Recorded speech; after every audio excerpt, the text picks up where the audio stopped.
There I was, standing shamefully in a courtroom, surrounded by demons on my left and angels on my right. Satan as the persecutor, holding millions of records about my life, and God sitting on a throne with a mighty gavel in his hand. I had no lawyer.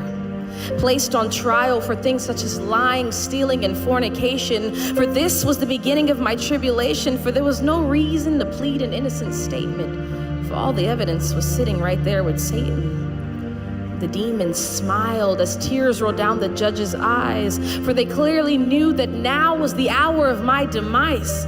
But wait.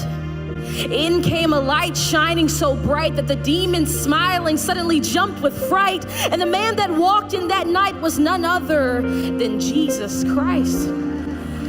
Darkness departed to give way, and glory was all the angels could say. As the man that walked in that night pulled out a lighter and immediately set Satan's records against me on fire.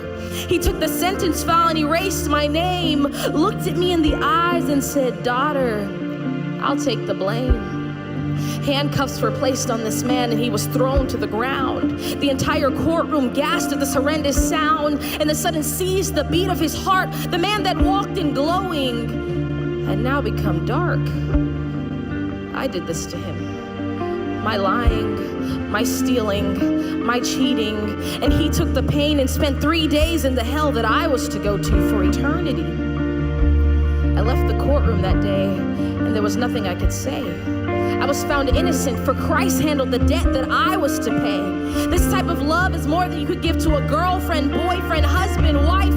This man died for me. I owe him my life.